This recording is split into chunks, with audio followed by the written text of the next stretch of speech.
मेरा नाम सुनीता है। आज मैं आपको अपनी कहानी सुनाने वाली हूँ।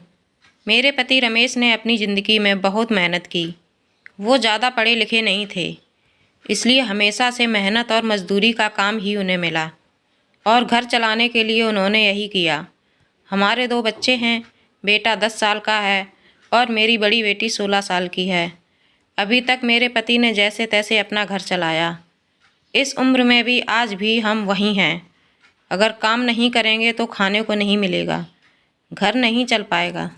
बेटा और बेटी की पढ़ाई पूरी नहीं हो सकेगी। मेरे पति की अब ऐसी स्थिति नहीं थी कि वो मेहनत और मजदूरी कर सकें। उनसे यह काम नहीं होता था।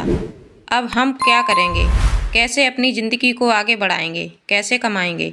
मुझे और मेरे पति को यही चिंता खाए जा रही थी। नौकरी नहीं है तो अब क्या करें? फिर मुझे एक दिन बैठे बैठे यह ख्याल आया कि क्यों ना हम एक छोटा सा ढाबा खोल लें, शहर के बाहर जहाँ से वाहन और गाड़ियाँ आती जाती हैं। वहाँ टीन का छोटा सा छपरा बनाकर चाय और खाने का एक छोटा सा ढाबा खोल सकते हैं। मैंने अपने पति से यह कहा। उन्होंने कहा कि दुकान खोलने के लिए पैसे कहाँ से आएंगे? मैंने कहा टीन का छपरा लगाना है, बस उसके लिए पैसे लगेंगे। बाकी सारा खाना बनाने का सामान हम घर से ले जा सकते हैं।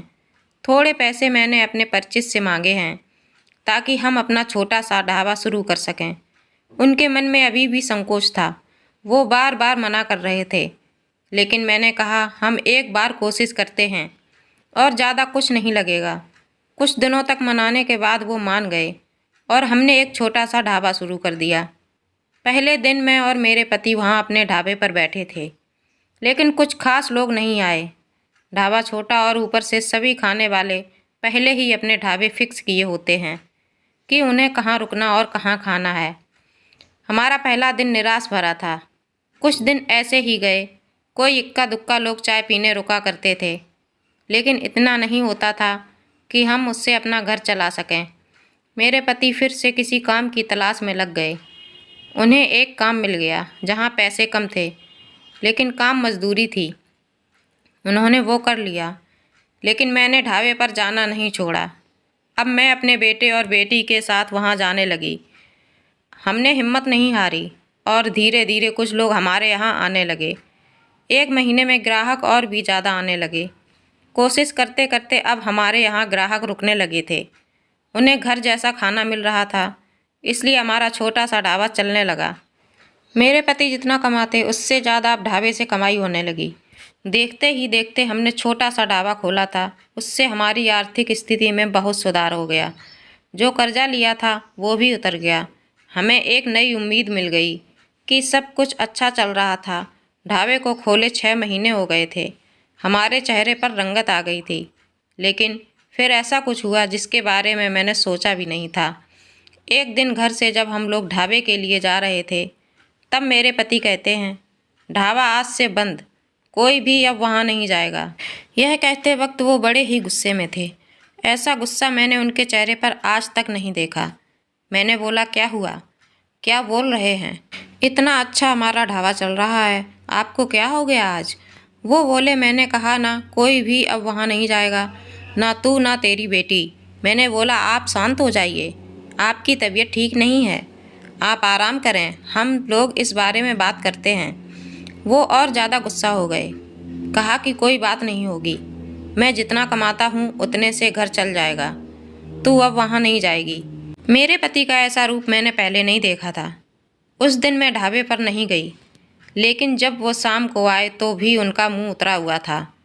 मैंने सही समय देखकर उनसे बात की। पूछा, क्या हुआ? आप ऐसा क्यों बोल रहे हैं? वो बोले कि मेरा मुंह मत खुलवा, मैं सब जानता हूँ कि तू क्या कर रही है। मैं तेरे साथ इतने दिनों तक वहाँ रहा, तब वहाँ कोई नहीं आता था और मेरे जाते ही ढाबा चलने लगा। आखिर ऐसा भी क्या हो गया? मेरे तो होश ही उड़ गए।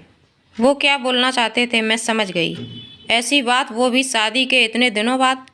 उनके मुंह से सुनकर मुझे यकीन ही नहीं हो रहा था कि यह मेरे पति हैं। मैं एकदम खामोश हो गई। रात को मेरे आंसू नहीं रुक रहे थे। मेरे मुंह पर अब ढाबे का नाम भी नहीं आया। इस तरह की बातें सुनने के बाद मेरा अब कुछ करने का मन ही नहीं किया। उस दिन से खामोश हो गई। अब कुछ करने को कहने को बचा भी नहीं था। मैंने सोचा था कि उनको कोई सफाई नहीं दूंगी। वो अपना काम करते रहे, लेकिन उनकी कमाई कम थी, उससे अच्छे से गुजारा नहीं हो पाता था। कुछ ही दिनों में जो पैसा जमा किया था वो ख़त्म हो गया। करीब 3 महीने बाद ही उनकी तबीयत खराब हो गई और वो बिस्तर पर आ गए। काम नहीं कर पा रहे थे, मैं जैसे तैसे उन्हें संभाल रही थी। घर में जब पैसा ख़त्म होने लगा तो कर्जा लेने की नौबत फिर से आ गई। मैं चाहती थी कि कहीं किसी के घर जाकर खाना बनाने या बर्तन धोने का काम करने लगूं, लेकिन उनकी तबीयत खराब थी और मैं नहीं चाहती थी मेरी किसी भी बात के कारण वो फिर उसी तरह की बातें करें। एक दिन वो बिस्तर पर थे, मैं उनके लिए खाना बना रही थी, तब उन्होंने मुझे बुलाया। बोले, मैं जानता हूँ उस दिन की बात तुम्हें बहुत परेशान कर रही है, लेकिन और तुम्हें लग भी रहा होगा कि मैं तुम्हें यह कैसे बोल सकता हूँ, लेकिन वो शब्द और बातें मेरी नहीं थीं। मेरे कानों में ऐसी बात आई थी, अपनी रिश्तेदारी में ऐसी बात हो रही थी। मैंने अपनी बीवी और बेटी को अकेले वहाँ छोड़ दिया। उन्हें देख लोग रुकते हैं जिससे कमाई हो रही है। इस तरह की बातें मैं बर्दाश्त नहीं कर सकता। 2 रोटी कम खा लेंगे, लेकिन यह सब नहीं सुनना था। समाज और यहाँ के लोग, खासकर आपके परिचित और रिश्तेदार, आपको आगे बढ़ता देख बहुत कुछ कहने लगते हैं, लेकिन लोग इस हद तक गिरे हैं मुझे इसका पता नहीं था। और मेरे पति भी उनकी बातों में आ गए।